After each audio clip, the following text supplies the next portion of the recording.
I see a lot of self-published authors losing faith because they're like, I've written this story. I put my heart and soul into it and no one's reading it. And I see a lot of that on all these groups that you're on. And I think it's just a matter of, not losing faith, because at the end of the day, the fact that you've put so much into a book, there must be something worthwhile in there.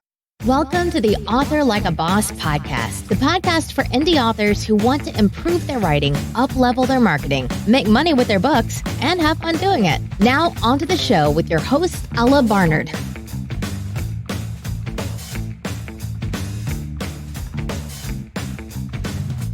Hey bosses, if you are just beginning your author journey but don't know where to start with your marketing, then you might want to check out the first in the Author Like a Boss series, Start Marketing Your Book.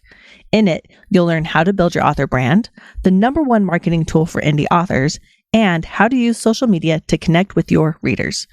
Each chapter includes simple, actionable steps that you can take right now to start selling more books. To find out more, or to get the book, go to authorlikeaboss.com/start marketing. Hello, bosses. Hello, everybody. We are here today with Sacha Fortuné, and she writes what she calls real life romance. Her Hart and Cole characters are her longest relationships. She's written 3 books in the series so far and has at least 2 more planned for completion and publication by 2020. Oh, I'm noticing, Sacha, that Hart and Cole, spelled Hart and Cole, rhyme and sound like heart and soul. Was that on purpose? Yes, it was. But the strange thing is that I didn't even have a name for this series, which began like 15 years ago. So only like last year it came about. Wait a second, I need to name this thing. Awesome. So yeah, I love it. And it just so happened that they kind of played into my character's name. So yeah. I like it when our mind does things more cleverly than we do it on purpose. Thank you so much for being here. Thank you for having me. Yeah, this is my first podcast interview, so I'm really, really happy to be here. Well, I'm really, really happy that you're here as well, because you guys, I was a little bit flaky in this relationship. And so I'm appreciating Sacha for being so generous to share her time with us. Okay. So while you're here, let's just jump into it. And can you tell us a little bit more about yourself and your author journey? Okay, sure. Well, my name is Sacha Fortuné, as Ella has said, and I've been writing since as far back as I can remember. I mean, I've always had stories to tell. I've always had things that, as a child, just once I could write, I had something to say. Even though, obviously, when I find those things now, they're embarrassing and I want to hide them away. The fact is, I've always been writing. I'm from Trinidad and Tobago, which is in the Caribbean, and I've also lived and studied abroad in the UK. I've studied media and cultural studies, journalism, and these are kind of things that I tend to bring into my work in the sense of the type of stories that I would write, especially as I say, it's real life romance. So it's more women's fiction, romance, and things that there's a whole universe of writers that say certain things you just don't want to see in novels these days. They don't want things that they want to kind of hide away. It's not exciting. It's about marriage. Nobody wants that part, but I write about that part. I'm curious. What is it that inspired you to write this, or why is it that you write the real life romance? Sure. Well, when you read a typical romance novel, it's all about, okay, this guy meets the girl. It has to happen in chapter 1, and then they have to have something that happens in chapter, say, 5 or 10. And they kind of have these markers of this is what's supposed to happen, and then they have this run up, and then there's wedding bells, and no one says what comes after that. And I'm like, okay, so that's not really real. I mean, after the fireworks and the chemistry, where's the actual relationship, the actual marriage? Can these people hold it together? Do they have what it takes to, have kids? Can they manage the runs, I'm dropping you to school? These types of things that are just, it seems really basic, but in terms of maintaining that relationship, it's something that we just tend to not want to see in a romance novel. And I want to be able to write something that feels real and something that you can get emotionally involved with when you read my characters. Okay, so my next question is, how do you as a writer make that more exciting than our regular lives? Okay, here's my example. So when I was a few years ago, back before I got to do fun stuff like this and hang out with authors, I had a job, and my boss was from Great Britain, And he was like, you know, this great show, it's called The Office. You should go watch The Office. And he liked the British version. So so he lent it to me and I started watching it. And I was like, it was supposed to be a spoof. It's supposed to be, you know, not funny. I mean, it's supposed to be funny because it's supposed to be like, that's like, it's way exaggerated the way offices really are. But it wasn't funny for me because it was exactly how my office is. And I'm like, this isn't funny when it's your real life. Yeah, I understand. So what I'm asking is like, how do you make it entertaining? Like, what do you do to, and I'm not saying that it's not entertaining. I'm saying like, what do you do, you know, to make it entertaining or to make it so that people have an emotional reaction that's not just like, this is my regular life. Yeah, sure. I try to really get into my characters' heads and what are they seeing, what are they feeling, what are they, you know, in this moment, what's going through their heads. So one of the big stories that kind of ties everything together was an affair with a woman who she's in a good marriage. And, you know, what led to that point where she meets someone and, you know, you just tend to go off track of where you're normally going to go in terms of your relationship. So you have a guy, you have a nice guy. What happens? And it just kind of like trace it back through the path of these first three books. You know, the first book, you see his version when he's talking to his friend. The second book, you see kind of a bit more of where it came about. And there was one moment that I liked putting in there where, you know, she's been married for a little while and she says, okay, she's sitting down in a dentist's office, and it was the first time that she wrote her husband's name as her person to contact in case of emergency. And she's like, okay, you know, there comes this time where you realize I'm not a kid anymore. I'm a mother, I'm an adult. And it was just a kind of jarring moment for her when she said, you know, sometimes I like being married. I like this idea of this man that I'm with. And sometimes it's this kind of feeling at the pit of your stomach, like, okay, whew. Yeah, I'm married. And it's this kind of disjunctive thing where you're very happy or very sad. And I think people tend to not want to think about these moments in a relationship. They tend to want all the fun stuff, all the exciting things. And something as basic as just writing a husband's name, it kind of concretizes, is that a word? Yeah. It kind of concretizes for her. I am married. This is what I am now. This is who I am now. I'm not going to put my mom's name anymore. I'm a big girl now. Yeah. So, yeah, something as basic as that. And I tend to kind of interweave these moments talking about things like, you know, her relationship with her husband, how birth control plays into it. Birth control is something people tend to not want to put in a story like these things, you know. Mm-hmm. Those are the kind of things that just tend to not make it.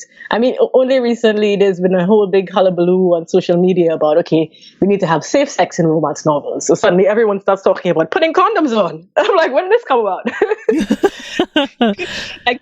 like 20 years ago, you read these books and they don't mention birth control, and suddenly you're seeing it in almost every romance novel. So I think there's been an evolution in terms of relationships that we write about as authors. Mm-hmm. And I think there's still more of an evolution to go. Mm-hmm. And I'm happy to be part of that journey and to have my own little stamp on it, especially when it comes to married love. I think that's really beautiful. And I'll tell you why. Because I was single for a very long time. What seems to me like a very long time. So I didn't get married until I was 33, and basically for 13 years I was single, living by myself and single. And so, but lots of my friends, and maybe this is familiar for people, lots of my friends were married, and my family, my sister married, and just they were having these experiences. And so when I finally did meet the right guy and get married, I spend all these moments the first time that I got to sit with other ladies complaining about how my husband couldn't find things. The first time that happened, I was like, oh my gosh, I'm doing it. I'm doing the thing. Everybody's gotten to do this for so many years. And this is the first time that I've got to join in. And I'm not actually complaining because I'm so happy to be married, but it's a different level of appreciation, I think, than a lot of people do, because it's just their life. And it sounds like that's kind of what you're doing, is kind of there's something that comedians do where they can bring something to life in a way that you haven't thought about it before. Mm-hmm. And then it's kind of like this truth that sits in your chest, like, oh yeah, that's true. And I'm not alone in thinking it, even though I've never actually expressed it. Does that make sense? Yeah. Yeah, it completely does. And I think also, when you open yourself up, when you write, you have to open yourself up. When you're a comedian, you have to talk about your real life. You can't just make stuff completely up out of nowhere. Mm-hmm. So it's the same thing with writing. I think you have to kind of, open that door to feel the emotion that you're putting into your characters. And it takes a toll. I mean, I'm sure these people who write those epic, melodrama series, and I mean, I love all these CW shows, all these different shows that you watch. I'm like, how are these writers like not crying at night? How are they feeling all of these things that they put into their works without actually, collapsing just from being able to bring that across to other people? Yeah. Like This Is Us. Oh my gosh. Yeah. Oh yes. That is definitely one of them. Like crying in every episode. What is this show? Grey's Anatomy. I mean, I love watching these shows because they make you feel things, but they also give you these moments where, it's a bit more real than a lot of writers even allow themselves to go, where they talk about, affairs and moments in relationships with parents and children, all these the small bits that tend to add up to things. Mm-hmm. And things like Gilmore Girls. I have a lot of friends that cannot watch Gilmore Girls. They're like, this is boring. It's just like, what's special about it? It's just these a few mothers, daughters. And I'm like, no, this show is amazing. Mm-hmm. How can you not feel it? It's these small things, I think. It's the little, you can see like in an argument with two people that have known each other forever and they just know how to push each other's buttons. And I think that's what great shows are made about, and great books as well. So what is it in your books that because you're talking about feelings and how these shows, help us all to then feel things along with it. What is it that you want your books to cause people to feel? I guess I want readers to, when they close the book or when they swipe the last page, because everything's ebooks now, right? Mm-hmm. I want them to be able to still be feeling the story, when they're going about in their regular lives. I want them to not just, because I've read so many books where I'm done. I close it, I'm done. I'm like, oh, okay, I had a high and it's gone. I want to have that reader high, last beyond the book. Mm-hmm. And I think it's something that, it's a goal to me to really leave someone in an uncomfortable position where they're like, okay, I enjoyed it, or whether I didn't enjoy it or I did enjoy it, I felt something. I think to myself, if I haven't made you feel something, I'm a bad writer. You have to feel something. You can't go through this entire journey with these characters and take away nothing. You have to, you go back to your relationships and you say, okay, right, I'm feeling something. I feel like I need to say something. You always see on those TV shows when they like say on Grey's Anatomy, or they have an experience with a victim, and then they turn to their person and they kind of, relate it to something else. I want something like that from my books. I want people to turn to their kids or to their parents, to their whoever it is that may be feeling something, and be able to take something from my book and relate it to their own lives. That's beautiful. That's beautiful. Have you ever read Octavia Butler? No, I haven't, but I've wanted to. Okay. I wanted to. If you want to be made uncomfortable, it's very uncomfortable and thoughtful. It's not, obviously, she writes science fiction. It's not romance in any way, but it's really thought provoking. Like, it's like, whoa, I still think about those and I'm like, huh. Or my sister and I were just the other day, we're talking about books that made us cry that we can't read again because we're like, I don't want to cry like that. Was Tuck Everlasting and Where the Red Fern Grows. Oh yeah, Tuck Everlasting was one of those. I was like, oh my gosh. I know, I cried so much. I can never read it again, even though I know I just cried. I'm like, okay, I can't read it anymore. But I go to my books. I don't know if I'm your ideal audience, because I go to books specifically just for entertainment and lightness. It's my decompressing. My sister, though, she goes to books to be provoked into thought. And there's other books that I do, but mostly with the fiction books, I read all different kinds of books. I would love to read some of your books in in a school setting. Mm-hmm. Like that's when I go to college, or when I went to college, I would love to read those kind of books with other people and then get to discuss them with others. That's fun. Yeah, but I know what you mean sometimes about wanting something light and fluffy. I mean, right now I would be, I'd be reading multiple books at the same time just because I can't have all the heavy stuff at the same time. You need to have something that makes you laugh, and rather than cry, you have to kind of balance it out. Otherwise, you're just going to be very depressing to be around. Well, yeah. There's all different. Listen, I have no problem with all the different kinds of books. I think every book has a place in the world somewhere. Like there's a place for every book. I had something I wanted to ask you. How, if this is uncomfortable or I don't know, I'm caveating, like how do you put your multiculturalism, because you mentioned that earlier, how it affects your writing. And so I'm curious about how does it affect your writing? I think for me, it was interesting that I don't think I picked the race of my characters. And it's going to sound really weird because most people are like, oh, you have to put diversity in there, and suddenly they kind of throw it in. And for me, my main character, well, from book one, Nicole, she was always multicultural. She was always a kind of a mishmash of races, and that's just how she was and who she was. And to me, that's just how I saw her. I didn't think I consciously made her anything.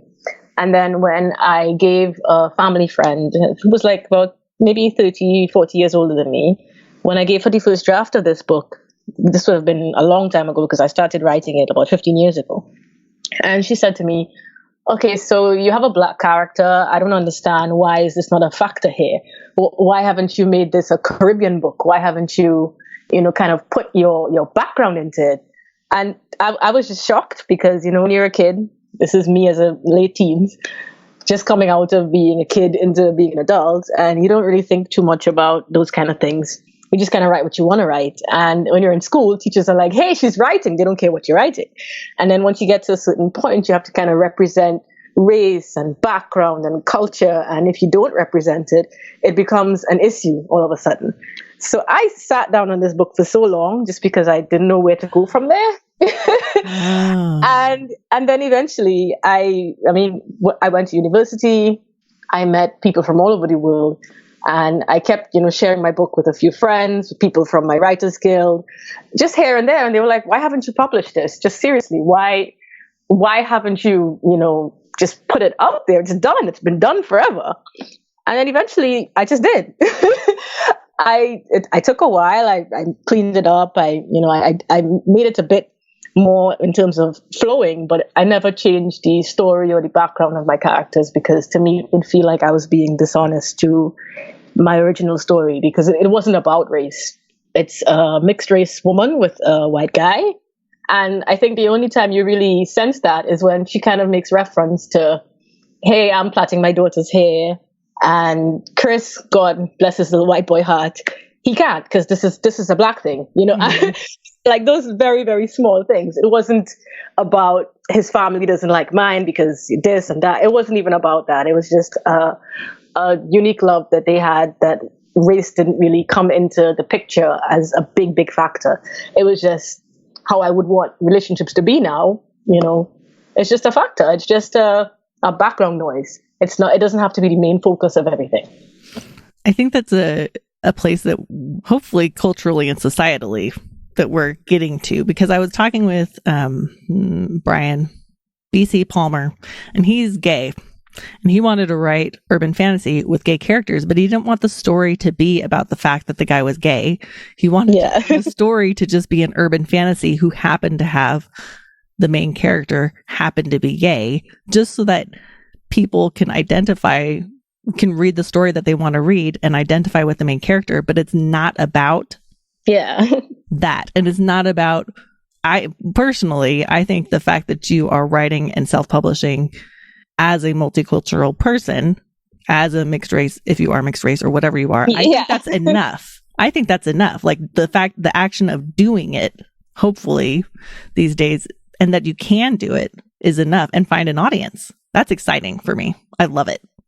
Yeah, and that's also why I like to watch shows like Grey's Anatomy and, well, anything in Shondaland, because I mean, she tends to make it more about the people and not, okay, this is a black person and this is a white person. Their relationship has to be about black and white. No, it doesn't. Why? Mm-hmm. Just why? Or this is a gay person and this is a straight person. No, you can create things that don't have to do with them being gay or straight or white or black, or it doesn't have to always be about identity, creating the narrative. Mm-hmm. Identity can just be part of it. It doesn't have to be the story. Mm-hmm. And I think there's a place for both. We were getting so academic here. I'm like, yeah, because I majored in African American studies. Oh, really? So, yeah.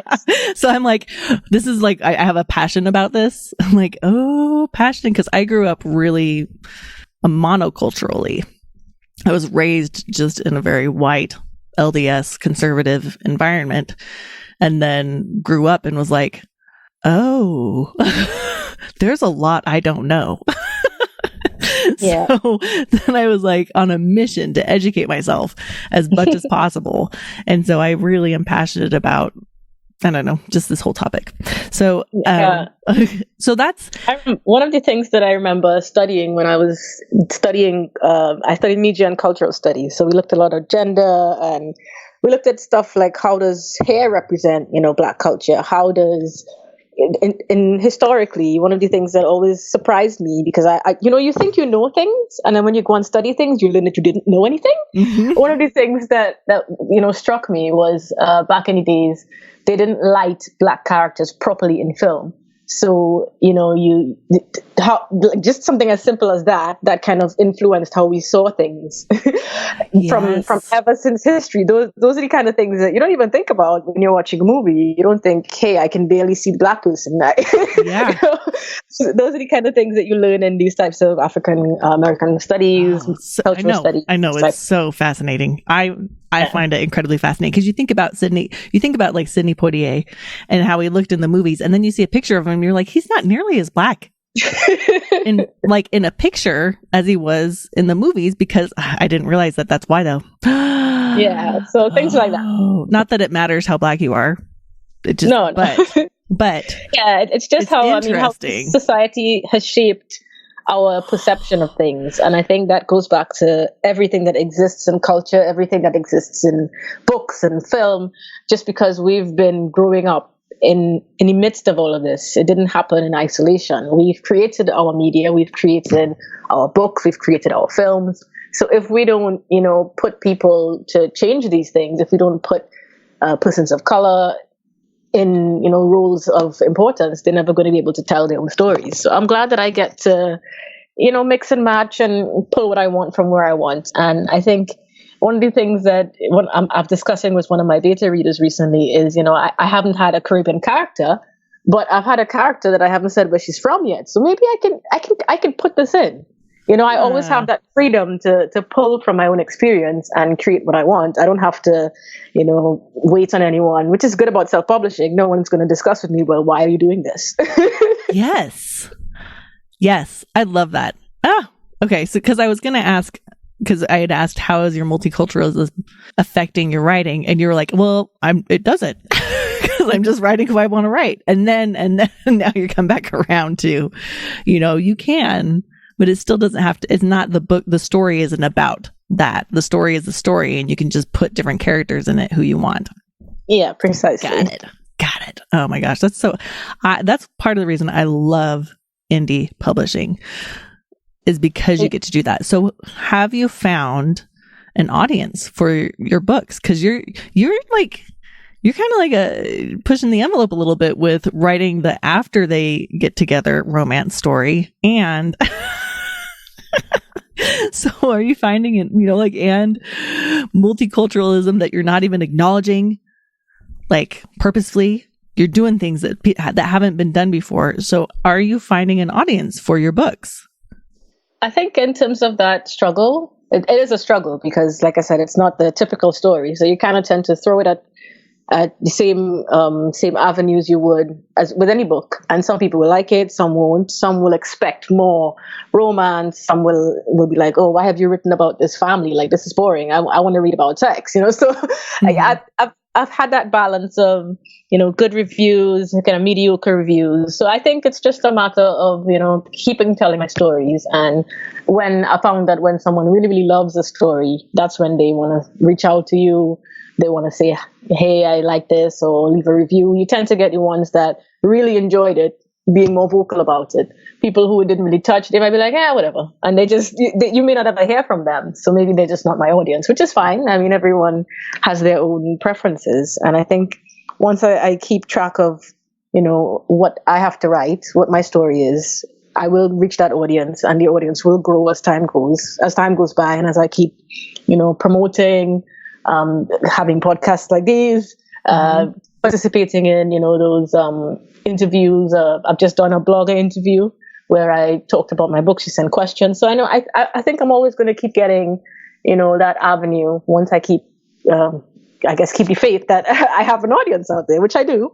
And it will keep growing once I keep promoting it and keep speaking about it. Yes, I agree. Because if you listen to my first interview with Russell Nolte, he talks about how he wanted to start comic books, and he took these ideas to professional comic book publishers, and they were like, this is the opposite. People won't want this. And so he went and he found his audience of people who like weird monster comic books. Like, they're not your traditional comic books. They're weird and they have monsters in them and they're kind of dark, but he found them, and he's like, well, turns out that what I like, there are other people who like it. Yeah, there will be. But he puts a lot of work into finding them and to maintaining those relationships. Like, it's a huge amount of work, but I think you'll have the same experience because you can't be the only person in the entire planet no, definitely. Kind of stories. And I think there's so many different, is it niche? So many different pockets of interest these days that I see a lot of self-published authors losing faith because they're like, I've written this story, I put my heart and soul into it, and no one's reading it. And I see a lot of that on all these groups that you're on. And I think it's just a matter of, not losing faith, because at the end of the day, the fact that you've put so much into a book, there must be something worthwhile in there, right? I mean, It's not a complete bust, but I see a lot of people that lose faith when they realize that, they see others being more successful and surpassing them. And I'm one of the voices on those groups that says, no, it can't be about money. It can't be about, I have no one. You just have to, take a step back, kind of figure out, where your role is, who you are, what you're doing it for. Because if you're doing it, to be a millionaire tomorrow, it's not going to happen. It's just not going to happen. It's that simple. You have to kind of take your time and do your research, reach out, build your social media, get everything up and running. And then, if you've tried everything and you say, okay, this is not for me, that's one thing. But if you haven't put your all into it, and you can't give up before you try. Well, and part of trying is giving it time. Yes, exactly. Because it's not a get rich quick. It's not an instantaneous success. It might take time for people to find you, and it might take a number of books for your writing to really get better. Yeah, that's another thing as well, because a lot of people don't want to spend money on editing, or don't want to get, beta readers. And then they're like, okay, I have a book and it's not selling. Why? So you see a lot of those mix of impatience, which I understand, because I think once I did decide to publish my book, I did the cardinal sin where I'm like, okay, I'm going to publish it. And then I'm like, okay, wait, hang on a second. Then you start thinking about marketing, and I kind of did a backflip. So I'm sure my second and third books went a lot better, or will be going a lot better as I go on. I think the first one was always that, the first pancake where you make all the mistakes and you tend to fix it as you go along. So I think that's something that, indie authors need to be aware of as well. Do your research, do your planning before you get too excited to publish. And if you put something out there that isn't ready, you're just making us all look bad. I like that first pancake analogy. It's like, it's the first pancake. You're still figuring out how hot the pan is. Yeah. Because, I've talked about this before, but it's like your first book will always be your first book. Your first book will never be your 20th book. The quality of the writing, your voice, it will always still be the first book, which is going to be not that great because it's your first book. I mean, I read romance. So I read like the traditional romance. I'm sorry. But like Julia Quinn, I came across one of her books at like a library sale or something, and I love everything she writes. So I bought it and I was reading it and I'm like, this isn't as good. And then I went back and looked, and it's one of her first published books versus her ones now are so good. And they're clever and snappy, kind of like Gilmore Girls, kind of fun.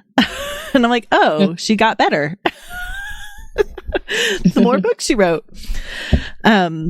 So yeah, for me it was like that with Jodi Picoult. I'm not sure how you pronounce her last name. Yeah, because I read like her like books that were at least 10 books in before I went back to her first one, and I'm like, okay, the first one, I'm not really feeling it yet. I'm not getting into it like I get into the later ones, and I'm like, oh, it's her first book. Okay, all right. Yeah. And it was a book that was well received. It's just to me it doesn't feel the same as her later books. So it's not that it's not a good book. It's just that her voice in, say, book 5, book 6, book 10 feels different than her voice in book 1. Mm-hmm. So if you look at, like what readers have said about it, and I think I'm not the only one feeling it, they say, okay, well, it's a good book, but is it a Jodi book?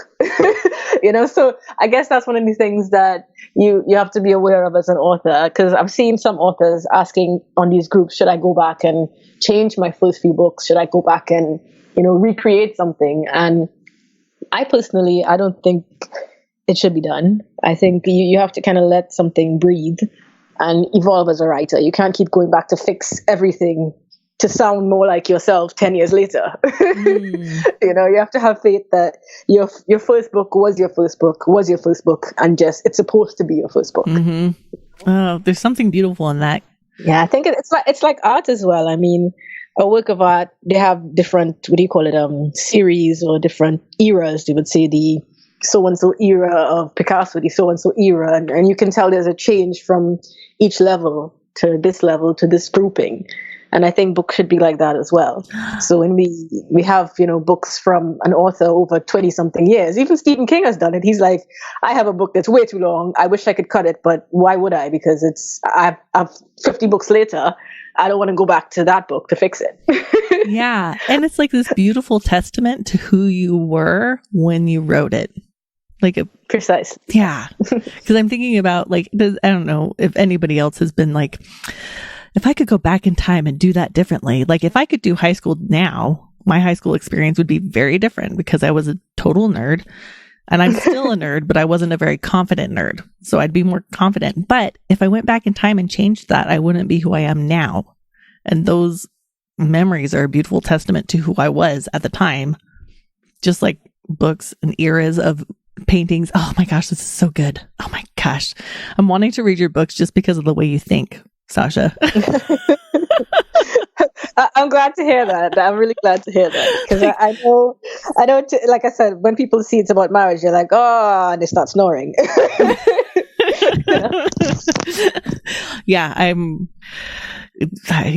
this whole conversation with me, and I can be very big picture academia, but I really love these kind of conversations. I'm like, this is so fun. So you said that you had done the cardinal sin of publishing before you did any marketing. So what are you doing now that you're finding is working best for you with marketing? I think social media has been, the best thing to keep putting your book out there. But you can't just be promoting on social media and spending money every second. You have to think about, building your audience, have your Facebook, your Instagram, if you're into Twitter. But you also can't do everything and do it badly. You have to kind of pick one to focus on and explain to yourself what's the different message between each platform. So Instagram, am I posting quotes? Twitter, am I talking about being a writer? So you have to kind of create your presence and make sense with each individual presence rather than just putting everything 3 times or 4 times or 20 times, as the case may be, because you're just going to bore people who follow you on every platform. So yeah, that's one of the things I found, just in terms of like I post a quote and someone may reach out, or they may like the quote and then go looking for my books in my bio, those types of things. So Instagram has been a big help without even spending money. I mean, there are things you can do if you have a budget of 0. Fortunately, I don't. I mean, I'm able to spend a bit more on AMS ads. I've tried Facebook. I've done, what I found has been good for me was, booking newsletters. Mm-hmm.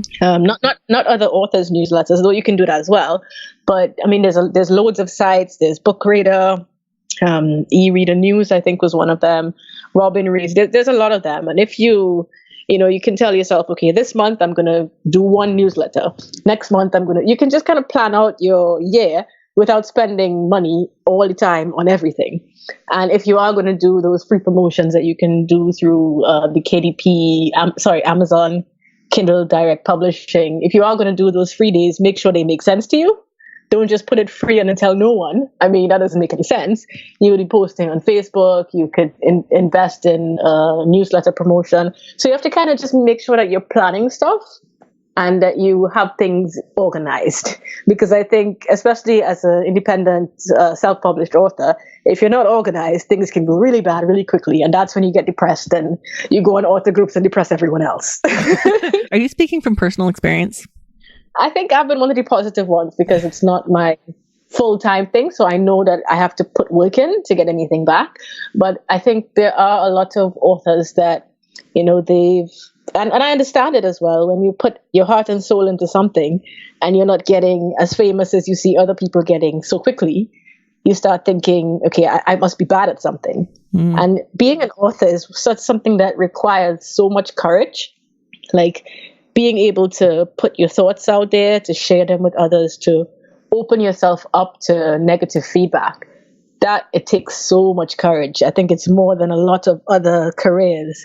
It's something that you create something. And once you create something, that's the moment of creation is going to be the scary stuff. It's the scary part that, you're always going to worry, am I good enough? Am I doing everything correctly? And it opens the road for a lot of self-doubt as a writer.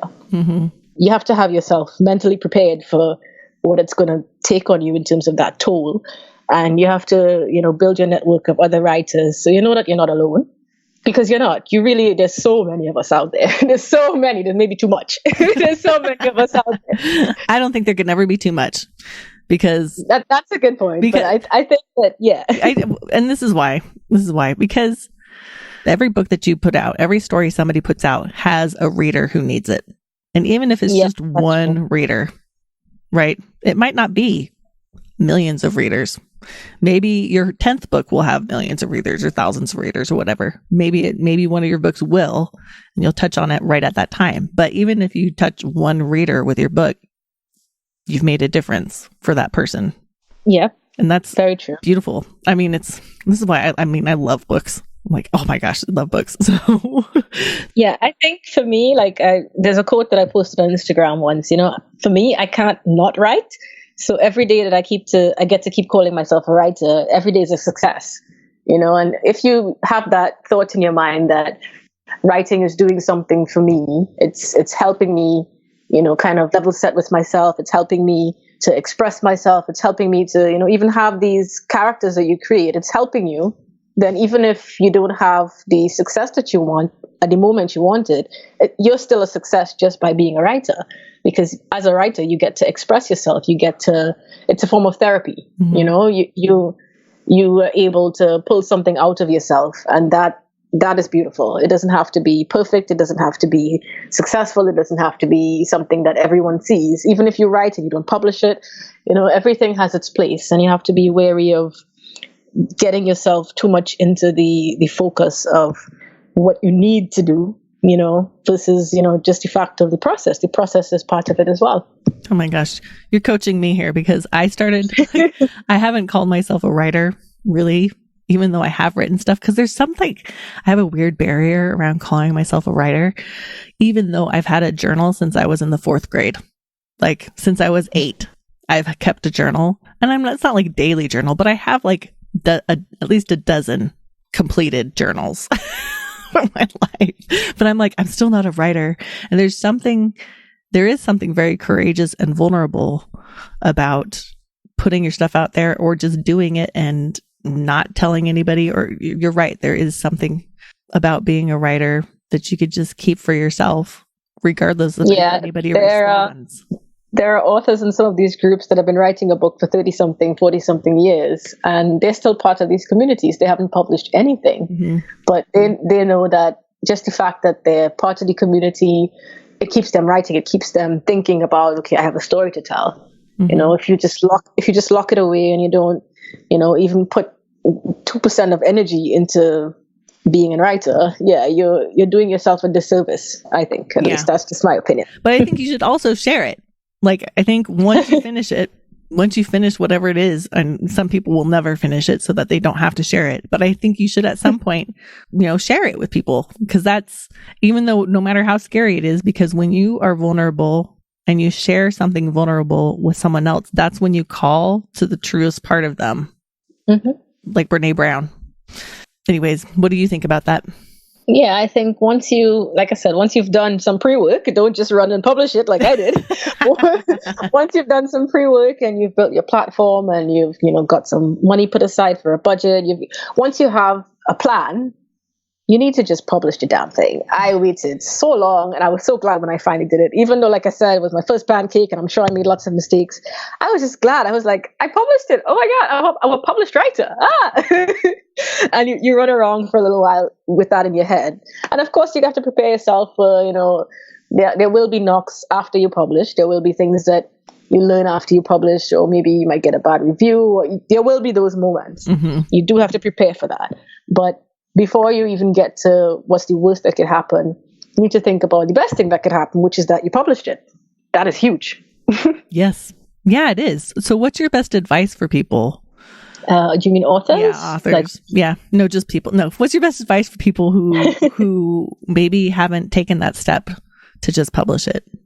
Well, I would have mentioned it before, but I would say it again here. You can't do this for the love of money, especially for a self-published author, because it's not going to be as easy as some people make it look.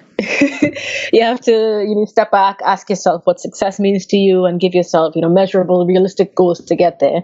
And also give yourself a time frame. You can't expect to, reach bestseller lists with $20, or you can't expect, 6 months to be the entire length of time you need to be famous. You have to give yourself a measurable goal. Say, this month I'm going to focus on this. This week I'm going to do this. Today I'm going to do this. And once you have those steps, you find it gets easier. You're able to accomplish smaller things. So if you say, I'm going to post on all of my social media accounts, one thing every week, that's a measurable goal. If you say, I'm going to write 2 chapters today, that's a goal. So if you give yourself those pieces rather than the whole picture is always going to be scary. The whole picture is always going to be like, oh my God, I have to write a book in 3 months. No, tell yourself you have to write a chapter a day. So those types of things I think would really help in terms of managing the mental and emotional state of being a writer, because being a writer is always going to have a lot of self-doubt. So once you give yourself steps, goals, things that are realistic, budgets, you can, raise money to invest in some marketing. Don't just say, I have no money. Say, okay, well, how am I going to get, $100 to spend on AMS ads? How am I going to get $200 to do a really, really good book cover? So once you give yourself a goal and you keep focused on those smaller goals, you're able to get to the bigger goal, which is publishing and just being amazing. Yes. This is so true. I call it my, I don't know if you've seen any horses at near Central Park or back in the day, the horses have these blinders on the side. When they're pulling a carriage, they have these these things so they can't see anything else. And that's what I do. I'm like, I can't see anything else. I can only see the next step. Yeah, that's I like that analogy, because when you can't see 20 steps in the future, you can't worry about 20 steps in the future. But if you can see the next 3 steps, yeah, I can tackle this. Yes. I can tackle that. And I just and you keep find doing that, that. you keep tackling the smaller steps, and you get to the bigger goal. You get to go the distance once you're able to see just the smallest distance in front of you. Mm-hmm. So that's really good. I like that analogy. Yeah. That's really good. Oh, thank you. There's sometimes when I'm like, I literally am like this. I'm like, my eye, like you can't see me right now, but I actually am cupping my hands to the side of my eyes in person in real life right now, because I'm like, this is what I do. I just look at my laptop and take that next step. Awesome. Can you tell us about your books and where people can find you? Sure. Well, my books are only available on Amazon right now, but they're available in both ebook and paperback format. My 3rd book actually comes out next week, so like literally in a few days. It's already available in paperback, but it will be on ebook. I have it on pre-order. There's a lot of, ending going into this 3rd book, because it's going to kind of wrap up the first 3 books. So I should just mention it follows on. So it's helpful to begin from book 1, but you can skip book 1 if you really want to and start with book 2. Book 2 and book 3 are kind of interlinked. Book 1 is about Chris and Nicole, and that's the couple in the book. Their marriage is threatened by her workaholic nature and her inappropriate friendship with her boss, Darren. And Darren starts telling Nicole, about his problems with his wife, and that inevitably impacts on her own marriage with Chris, and then things reach a breaking point. It's really, a lot of it is focused on femininity, motherhood, and just being able to maintain that balance. And then as I go into books 2 and 3, it switches across to Darren and Louisa, and how do they survive after they've had an affair in her past, when her past lover comes back into the picture and he wants to spend time with his kid. So, now Darren's afraid, is she going to cheat on me again? What's going to happen? And Louisa's still feeling insecure about her husband's friendship with Nicole. And she's always, never really felt, who she wants to be, because she's been kind of a trophy wife to him, to a powerful self-made man. So it's a lot about emotions. It's a very gritty, real, and raw view of romance. And I do warn readers that there is cheating. So obviously there's an affair. So there is cheating. I know people tend to want to hide this away as well in modern romance stories. And my characters can be difficult to love. So you need to go in with an open mind. They're not going to behave nicely all the time. They are going to need some forgiveness. But despite everything that's heavy, there's also some humorous moments. There's some steamy scenes, and there's a lot of emotions as the plot unravels. So I hope you enjoy it, and I hope you are willing to read something a little different. Yeah. It sounds like part soap opera, part like drama, high drama, but then on the other hand, like a self-help book. Oh gosh. We're not in a bad way, like in a way of like, if you know what you're getting into, you can really have some awareness of it, but it's also like drama. Like if one of the ways that I described it to someone who was like, what is it all about? Why should I read this? And I told them, it's about a broken marriage and how do these people find their way back to each other. And it's a journey to get there. There has to be a journey to get there. It doesn't happen magically. It doesn't happen easily. It's not one conversation. There's something that you both have to go through as individuals before you can find your way back to each other. So I like to think of it like, yes, it's about this, it's about that, but at the end of the day, it's about love. It's about love and the highs and lows of love. Okay. And a very thoughtful, from a very thoughtful author. Awesome. Super exciting. Thank you so much for sharing all these things and talking with me about stuff that I like to talk about, which I'm like, let's talk about racism and stuff and multiculturalism and stuff on a podcast about writing books. Thank you for doing that with me. Thank you for having me. I hope I wasn't too wordy. I'm sure you'll cut stuff out. No. You were just fine. And not too depressing, because like I said, I've been, I think the longer you spend on author groups, you're like, oh my God. You did great. So thank you for being here. And thank you everybody who's listening. Hugs and happy authoring here at Author Like a Boss. Hey boss, you made it to the end of the episode. You're the best. Because of that, I'm going to give you a special invitation to find out more about the Author Boss Academy, where I and a bunch of really awesome authors hang out, have fun, and get stuff done. If you end up joining, tell me the secret word and you'll get a special bonus. Find out more about the Academy at authorlikeaboss.com/academy. The secret word is nipples. Hugs and happy authoring. I hope to see you soon. If you love the Author Like a Boss podcast, we'd love for you to subscribe, rate, and give a review on iTunes. Until next time.